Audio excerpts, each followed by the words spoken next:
या तो पूरा न्याय करो, 1 2 3 4। छोटे बच्चों के साथ धरने पर बैठे ये लोग विधानसभा से निकाले गए कर्मचारी हैं, वही कर्मचारी जिन्हें ये कहकर निकाला गया कि उनकी नियुक्तियां अवैध हुई हैं। रितु खंडूरी की ओर से ये एक्शन लिया गया था। ये कर्मचारी कोर्ट भी गए थे, लेकिन वहां से राहत नहीं मिली और अब इन्होंने आंदोलन का रास्ता चुना है। धरने पर बैठे हैं और इंसाफ की मांग कर रहे हैं। लड़ाई इस बात को लेकर है कि आखिर उनके खिलाफ ऐसा क्यों किया गया। किसी माध्यम से ये पता चलता है कि यहाँ पे भर्तियाँ हो रही है। भर्तियाँ हो रही है तो हमने भी अप्लाई किया, जैसे लोगों ने किया, हमने भी आवेदन दिया, हमने अपने डॉक्यूमेंट्स दिए।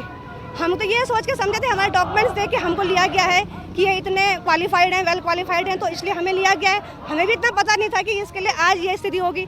जब हम आए तो पहले तो इतना पता लगा तो हमें ये था शायद मैं ही केवल आवेदन से मेरा नियुक्ति हो चुका है।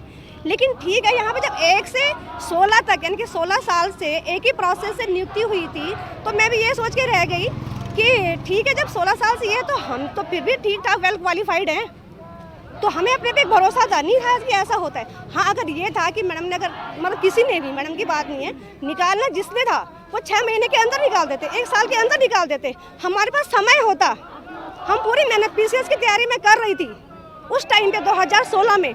तो अब ये तो लगा लो बेरोजगार कोई भी चाहेगा, कोई भी भूखा चाहेगा, उसको जहाँ रोटी मिलती है वो वहाँ जाएगा। और सर शैक्षिक योग्यता के ठीक है, अनुसार हमको पद दिया गया उसके है, बाद गड़बड़ नहीं है। 1 मिनट, उसके बाद नियुक्ति तो 1 साल के बीच में अगर निकाल देते हैं, जितना भी था कम से कम समय होता। आज मेरी उम्र 42 ईयर्स है, अब आपको लगता है मैं कहीं अप्लाई कर सकती हूँ?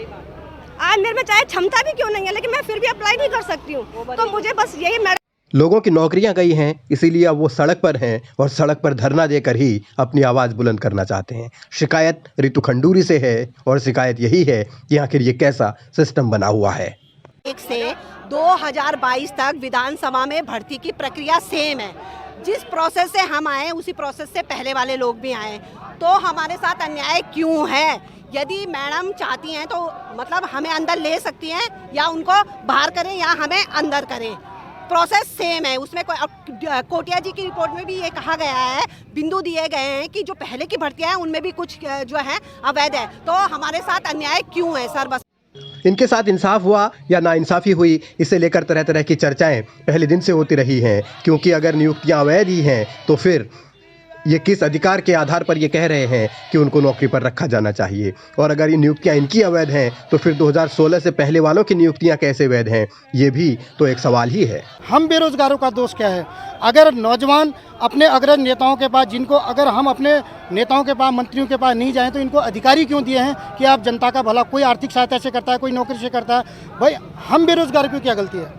तो हम ये चाहते हैं कि सिस्टम की लड़ाई है, हमारी किसी के साथ लड़ाई नहीं है। हम तो ये कहते हैं अगर आपने सिस्टम को सही ठहराया है तो सिस्टम 2016 के बाद वालों के लिए ही ये सिस्टम क्यों लागू हो रहा है? ये अधूरा न्याय हमारे लिए ऐसा क्यों हो रहा है? बाकी विधानसभा से बर्खास्त किए गए कर्मचारी अब आर पार की लड़ाई के मूड में है। उनके निशाने पर स्पीकर रितु खंडूरी हैं और सवाल यही उठाया जा रहा है कि ये कैसा भ्रष्टाचार है, ये कैसा संवैधानिक अधिकार है जिसमें एक तबके पर अत्याचार हो रहा है और दूसरे लोगों को परमानेंट किया जा रहा है, जबकि भर्ती प्रक्रिया 2000 से लेकर अब तक एक जैसी रही है विधानसभा में। तो ऐसे में कोटिया कमेटी की रिपोर्ट के बाद ये अधूरा इंसाफ क्यों? पिता की नियुक्ति वैध है, बाकी सब अवैध है। पिता की नियुक्ति वैध है, बाकी सब अवैध है। पिता की नियुक्ति वैध है, बाकी सब अवैध है।